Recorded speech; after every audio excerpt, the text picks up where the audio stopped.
ಈ ನಡುವೆ ಪವಿತ್ರ ಗೌಡಗೆ ರೇಣುಕಾಸ್ವಾಮಿ ಮಾಡ್ತಾ ಇದ್ದ ಚಾಟ್ ರಹಸ್ಯ ಬಯಲಾಗಿದೆ. ಅಂದರೆ ಯಾವ ರೀತಿ ಆತ ಮೆಸೇಜ್ ಕಳಿಸ್ತಾ ಇದ್ದ, ಏನು ಎತ್ತ ಅಂತ.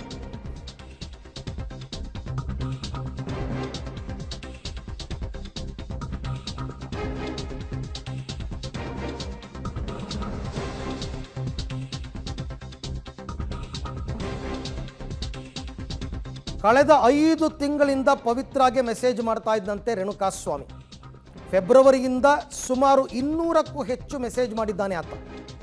ಎಲ್ಲ ಮೆಸೇಜ್ಗಳು ಕೂಡ ಅಶ್ಲೀಲ ಮೆಸೇಜ್ ಅಂತ ತನಿಖೆಯ ವೇಳೆ ಬಯಲಾಗಿದೆ. ಅಂದರೆ ಎಲ್ಲವನ್ನ ರಿಟ್ರೀವ್ ಮಾಡ್ತಾರಲ್ಲ, ಆ್ಯಕ್ಚುಲಾಗಿ ರೇಣುಕಾಸ್ವಾಮಿ ಮೊಬೈಲ್ ಸಿಗಲೇ ಇಲ್ಲ, ರೇಣುಕಾಸ್ವಾಮಿ ಮೊಬೈಲ್ ಸಿಕ್ಕಿಲ್ಲ. ಆದರೆ ಪವಿತ್ರ ಗೌಡ ಮೊಬೈಲನ್ನು ವಶಪಡಿಸ್ಕೊಂಡು ಅದಕ್ಕೆ ಬಂದಿರತಕ್ಕಂಥ ಮೆಸೇಜ್ಗಳನ್ನ ಇನ್ಸ್ಟಾದಲ್ಲಿ ಏನೇನು ಮೆಸೇಜ್ ಮಾಡಿದ್ದ ಅವನು ಅಂತ ನೋಡಿದಾಗ ಈಗ ಗೊತ್ತಾಗಿರ್ತಕ್ಕಂಥದ್ದು, ಕಳೆದ ಫೆಬ್ರವರಿಯಿಂದನೂ ಕೂಡ ನಿರಂತರವಾಗಿ 200ಕ್ಕೂ ಹೆಚ್ಚು ಮೆಸೇಜನ್ನು ಪವಿತ್ರಾಗೆ ಕಳಿಸಿದ್ದಾನೆ. ಕಳಿಸಿದ ನಂತರ ಎಲ್ಲವೂ ಕೂಡ ಅಶ್ಲೀಲ ಮೆಸೇಜ್, ಎಲ್ಲವೂ ಅಶ್ಲೀಲ ಮೆಸೇಜ್.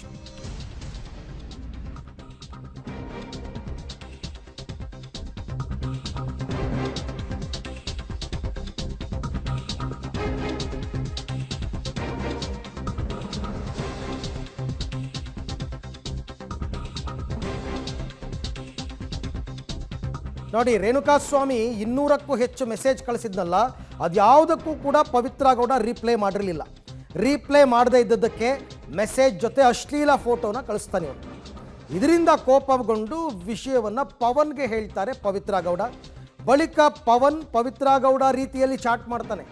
ಯಾರು ಗೊತ್ತಾಗುತ್ತೆ ಇದು ಅವನ ಅವಳ ಅಂತನ್ಬಿಟ್ಟು ಚಾಟ್ ಮಾಡ್ತಾ ಇದ್ದಾರೆ ಅಂತ ರಿಪ್ಲೈ ಬಂದ ಖುಷಿಗೆ ರೇಣುಕಾಸ್ವಾಮಿ ಕೂಡ ಚಾಟ್ ಮಾಡ್ತಾ ಇದ್ದ. ಫೋಟೋ ಸಿಕ್ಕ ಮೇಲೆ ಆಮೇಲೆ ಡಿ ಗ್ಯಾಂಗ್ ಆಟ ಶುರುವಾಗುತ್ತೆ. ಕೊನೆಗೆ ಅದು ಕೊಲೆಯಲ್ಲಿ ಅಂತ್ಯವಾಗುತ್ತೆ. ಅದೆಲ್ಲ ಏನೇನಾಗಿದೆ ಅಂತ ನಿಮಗೆಲ್ಲ ಗೊತ್ತು. ಈಗ ಸದ್ಯಕ್ಕೆ ಪವಿತ್ರ ಗೌಡ ಮೊಬೈಲನ್ನು ಪರಿಶೀಲನೆ ಮಾಡಿದಾಗ ಆ ಮೊಬೈಲ್ನಲ್ಲಿ ಕಂಡು ಬಂದಿರತಕ್ಕಂಥ ರಹಸ್ಯ, ಈತ ಕಳೆದ ಫೆಬ್ರವರಿಯಿಂದ ಪದೇ ಪದೇ ಪವಿತ್ರಾಗೆ ಮೆಸೇಜನ್ನು ಮಾಡ್ತಾ ಇದ್ದ. ಈ ಬಗ್ಗೆ ಮತ್ತಷ್ಟು ಮಾಹಿತಿ ನನ್ನ ಕೊಲೀಗ್ ನಾಗೇಶ್ ಅವರಿಂದ ಪಡ್ಕೊಂಡ. ನಾಗೇಶ್, ಈಗ ಈ ರೇಣುಕಾಸ್ವಾಮಿ ಮಾಡ್ತಾ ಇದ್ದ ಮೆಸೇಜಸ್ಸು ಇದು ಯಾರ ಮೊಬೈಲಿಂದ ಗೊತ್ತಾಗಿರ್ತಕ್ಕಂಥದ್ದು ಮತ್ತು ಏನಿತ್ತು ಆ ಮೆಸೇಜ್ನಲ್ಲಿ ಅಂತ?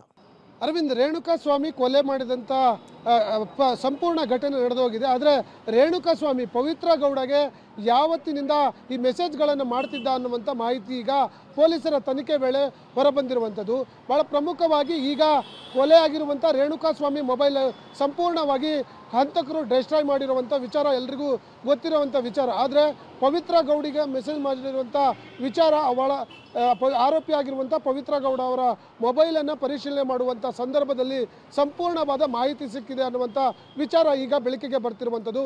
ಪವಿತ್ರ ಗೌಡಗೆ ಕೊಲೆ ಆಗಿರುವಂಥ ರೇಣುಕಾಸ್ವಾಮಿ ಕಳೆದ 5 ತಿಂಗಳಿಂದ, ಅಂದರೆ ಫೆಬ್ರವರಿ ತಿಂಗಳಿಂದ ಜೂನ್ ತಿಂಗಳವರೆಗೆ ನಿರಂತರವಾಗಿ ಮೆಸೇಜನ್ನು ಮಾಡ್ತಿದ್ದ ಅನ್ನುವಂಥದ್ದು.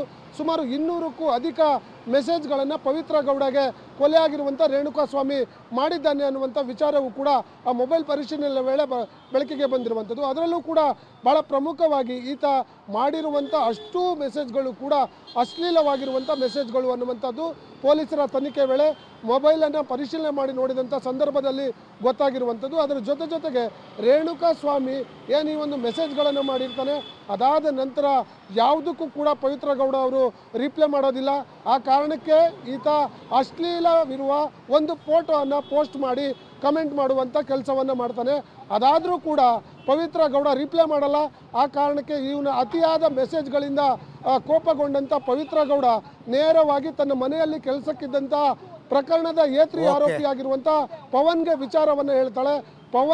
ಪವಿತ್ರ ಗೌಡ ರೀತಿ ಚಾಟ್ ಮಾಡುವಂಥ ಸಂದರ್ಭದಲ್ಲಿ ಇದೇ ಕೊಲೆ ಆಗಿರುವಂಥ ರೇಣುಕಾಸ್ವಾಮಿ ಸಂಪೂರ್ಣವಾದ ಅವನ ಪರ್ಸನಲ್ ಡೀಟೇಲ್ಸ್ಗಳನ್ನು ಶೇರ್ ಮಾಡ್ಕೊಳ್ತಾನೆ.